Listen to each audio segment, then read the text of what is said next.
السلام علیکم، آپ دیکھ رہے ہیں ڈیلی بز اور میں آپ کا ہوسٹ منیر میمن۔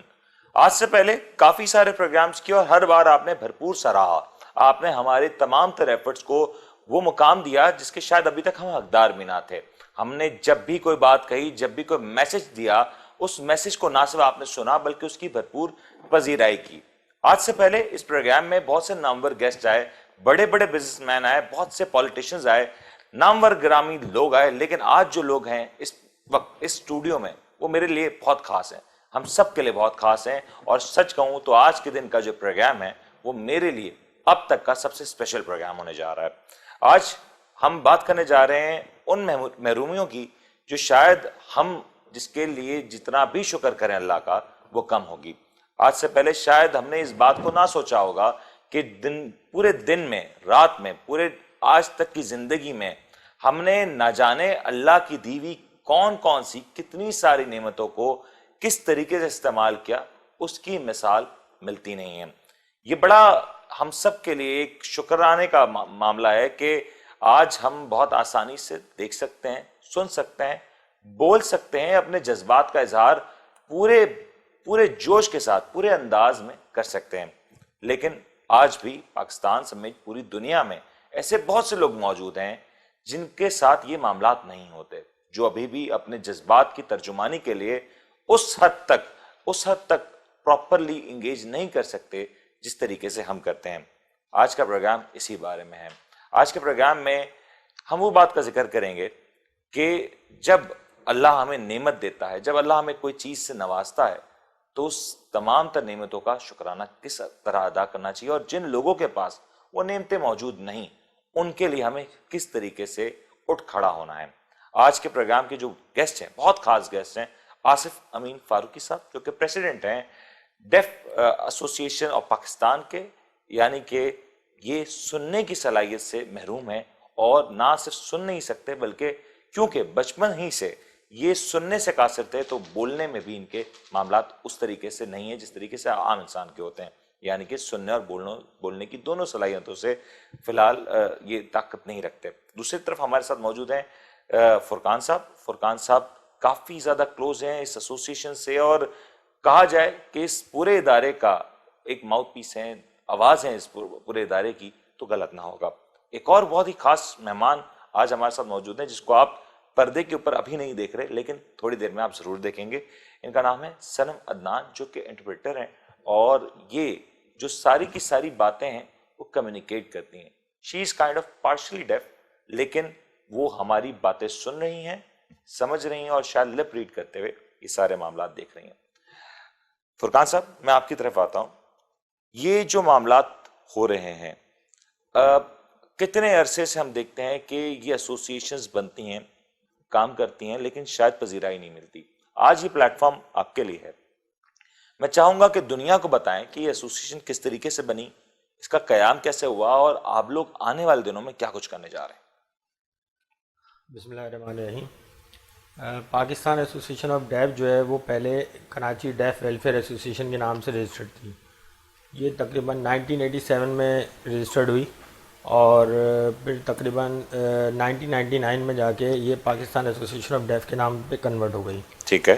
چونکہ ہمیں پورے پاکستان میں اپروچ کرنا تھا، اور اس کے جو جتنے ہمارے پروجیکٹس ہیں یا جن کو ڈیف لوگوں کو سب کو کوریج دینی تھی، تو اس لیے ہم نے اس کا نام پاکستان ایسوسی ایشن آف ڈیف رکھا۔ پاکستان ایسوسی ایشن آف ڈیف میں ہم ڈیفرنٹ پروجیکٹس پہ کام کر رہے ہیں۔ ایک ہمارا جو میجر پروجیکٹ ہے جس میں ہم ڈیف بچوں کا اسکول جو ہے وہ رن کر رہے ہیں، اس کا نام ہے centre of excellence for the deaf. یہ کراچی میں کورنگی میران ٹاؤن میں ہوتا ہے۔ وہاں پہ ہم بچوں کو ایجوکیشن بھی دیتے ہیں، اور ووکیشنل ٹریننگ انسٹیٹیوٹ بھی ہے، اور ویل ایکیوپڈ جو ہے ہمارے پاس کمپیوٹر لیب ہے، اور آرٹ روم اور اس طرح کی ووکیشنل ٹریننگز کے سارے اپیریٹس بھی موجود ہیں وہاں پر۔ اچھا، اس کے علاوہ جو ہے ہم یہاں پر ایک ڈیف سائن لینگویج ریسرچ گروپ بھی چلا رہے ہیں، ڈیف سائن لینگویج ریسرچ گروپ بھی چلا رہے ہیں، جس میں ہم سائن لینگویج سے ریلیٹڈ جو ہے سائن لینگویج پہ پاکستان کا جو پرائمری لیول کا کیوریکلم ہے وہ ڈیولپ کر رہے ہیں۔ اس میں ہم سائن لینگویج پہ ڈیٹیل ریسرچ کرتے ہیں۔ ہمارا گروپ جو 4-5 لوگوں پہ محیط ہوتا ہے وہ اس پہ پوری ریسرچ کرتا ہے سائن لینگویج پہ، اور 1 by 1 ان بکس کو ہم کمپائل کرتے جا رہے ہیں تاکہ آنے والے وقت میں بچوں کو جو ہے وہ ریئل یا ٹرو سینس میں ایجوکیشن مل سکے ڈیف چلڈرنس کو. اس ضمن میں ہم کو تقریباً 21 کے قریب جو ہے وہ کتابیں بنا چکے ہیں اور ابھی باقی کام جاری ہے. اس کے علاوہ ہم اسی سے ریلیٹڈ ہمارے جو ایک پریزیڈنٹ ہیں عرفان ممتاز صاحب, وہ گلوبل ڈیف مسلم میں جو ہے وہ پارٹیسپینٹ ہیں. وہاں پہ قرآن جو ہے وہ سائن لینگویج میں ڈیولپمنٹ پہ کام چل رہا ہے.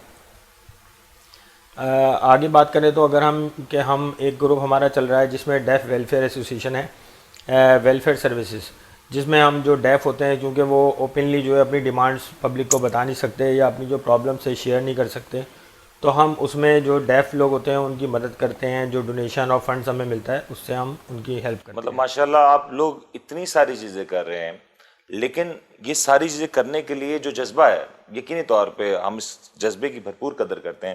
لیکن میں چاہوں گا امین صاحب سے یہ سوال کروں کہ امین صاحب کے لیے یہ سارے معاملات, کیونکہ وہ اس طریقے سے اپنے جذبات کی ترجمانی نہیں کر سکتے, تو یہ سارے معاملات کتنے مشکل ہوتے ہیں؟ امین صاحب کو اگر ہم انٹرپریٹ کر سکیں تو پلیز آپ بات کر دیں.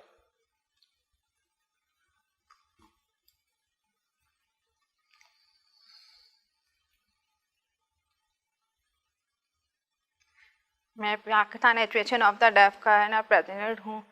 میں نے پہلے بنیادی طور پہ میں کراچی میں پیدا ہوا تھا, لیکن میں نے تکر میں ہیرنگ اسکول میں وہاں کام کیا, پڑھائی کی. وہاں میں نے ہیرنگ اسکول میں پڑھا, لیکن مجھے بہت ہی مشکلوں کا سامنا کرنا پڑا. وہاں پہ ٹیچرس کی بات مجھے بالکل سمجھ نہیں آتی تھی. پھر میں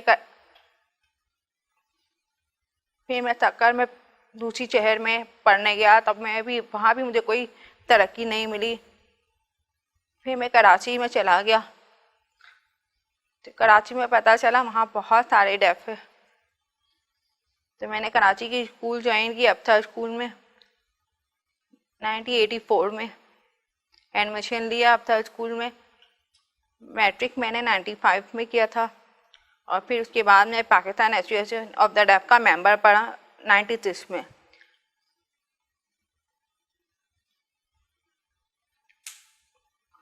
اس کی وجہ سے وہاں سے پاکستان ایسوسیشن آف دا ڈیف کی وجہ سے میں نے آگے بہت ترقی کی.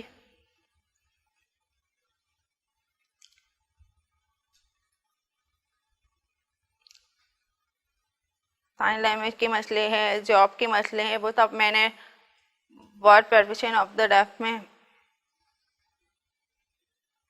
جب پی ڈی کا ممبر ملا تو مجھے بہت سارے مسئلے کا حل ملا, اور بہت سارے طریقے کار بھی ہیں, کیونکہ ڈیف لوگ کے ساتھ آپس میں بات کرنے کا طریقہ بہت آسان ہو جاتا ہے.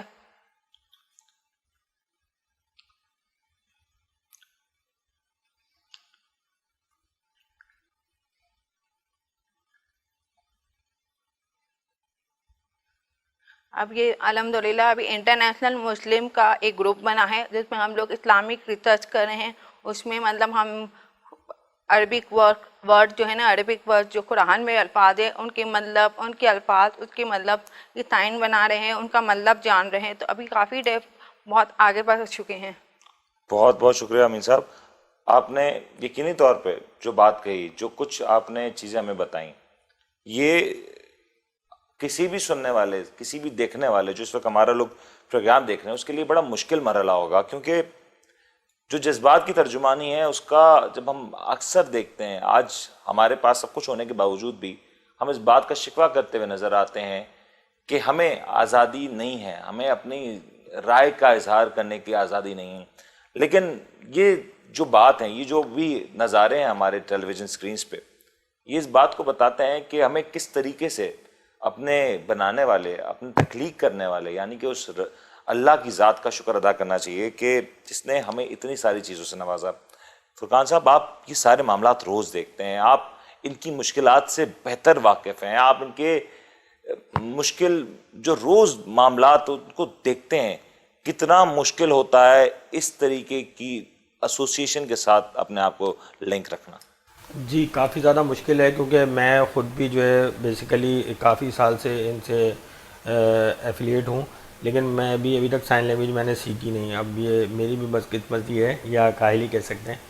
لیکن یہ ہے کہ مشکلات ان کو بے شک بہت زیادہ ہوتی ہیں. اب میں آپ کو بتاؤں کہ عام لوگ جیسے ہمارے گھر میں ڈور بیلس وغیرہ ہوتی ہیں, تو وہ ان کو اتنا مشکل ہوتا ہے کہ آپ سمجھیں انہوں نے اپنی ایک ڈور بیل کا سسٹم بنایا ہوا ہے کہ جب آپ ڈور بیل بجاتے ہیں تو وہاں بیل بجنے کے بجائے بلب جلتا ہے، تو اس طرح سے یہ آئیڈینٹیفائی کرتے ہیں. صحیح. اور ابھی بھی اتنے مسائل ہیں کہ آپ سمجھیں کہ اگر خدا نہ خواستہ کسی ڈیف کے گھر میں کوئی آگ لگ جائے یا کوئی ایمرجنسی ہو جائے تو وہ اگر اس کے یہاں کوئی بولنے والا نہیں ہے تو وہ کانٹیکٹ نہیں کر سکتا، 15 پہ کال نہیں کر سکتا، وہ فائر بریگیڈ کو نہیں بلا سکتا.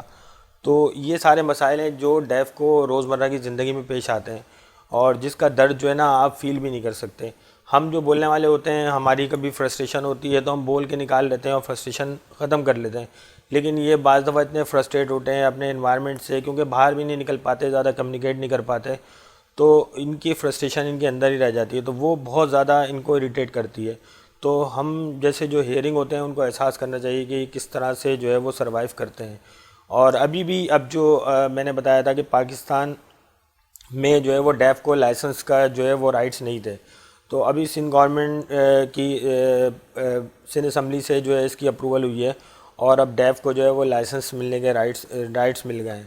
تو یہ بہت بڑی اچیومنٹ ہے. اس کے لیے بھی انہوں نے پورا ایک ڈیزائن کیا ہوا ہے کہ کس طرح ڈیف کو اگر کوئی ڈرائیو کر رہا ہے تو پیچھے والا ہارن کیسے دے گا یا اس کو انڈیکیشن کس طرح، اس پہ ایک ڈیوائس وغیرہ بنائی ہے جس سے ڈرائیو کرنے والے کو پتہ چل جائے گا کہ پیچھے والے کو جگہ چاہیے. مطلب یہ صرف اتنی بڑی اچیومنٹ ہے کیونکہ اس سے پہلے آپ کہہ رہے ہیں کہ لائسنسز کا اجرا نہیں ہوتا تھا اگر ہیئرنگ ایشوز ہیں تو، بٹ اب یہ سارے معاملات اسموتھلی ہو رہے ہیں. یہ سندھ گورنمنٹ کے لیول تک ہو گئے ہیں، ابھی بھی سندھ میں ہوا ہے یہ، مطلب ابھی اکراس پاکستان نہیں ہو اکراس رہا؟ پاکستان نہیں ہوا یہ. تو آپ نے ابھی تک اس پہ مزید کوئی پیش رفت اس کی پہ ہے؟ کام جاری ہے. یہ بھی ہم نے بہت برسوں کی محنت کے بعد اپروچ کرتے کرتے گورنمنٹ اداروں کو، تو پھر کہیں جا کے یہ اچیومنٹ ابھی ملی ہے. بڑی حیران کن بات ہے کیونکہ آج جس طریقے سے ٹیکنالوجی تیزی سے آگے بڑھ رہی ہے، ہم روز دیکھتے ہیں کہ گاڑیوں کے نئے ماڈلز آتے ہیں اور اکثر کار مینوفیکچرنگ کمپنیز نت نئے تجربات کرتی نظر آتی ہیں، نئے فیچرز انٹروڈیوس کراتی نظر آتی ہیں. تو وہیں پہ اس بات کی ضرورت ہونی چاہیے کہ جو کار مینوفیکچرنگ کمپنیز یقینی طور پہ جو آج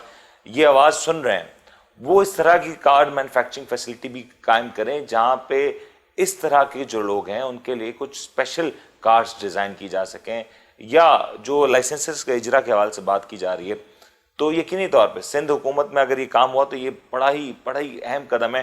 اور میں حکام بالا سے اس بات کی استدعا کروں گا کہ جو لائسنسز کے اجرا جو مزید رکاوٹ ہیں، مشکلات ہیں جو کہ اکراس پاکستان ہیں، اس میں تھوڑی ریلیکسیشن کی جائے یا ان کو وہ طریقے بتائے جائیں جس کے ساتھ یہ بھی اپنی ڈرائیونگ کے جو معاملات ہیں اس کو آگے کنٹینیو کر سکیں. بریک لیتے ہیں، بریک کے بعد واپس آتے ہیں.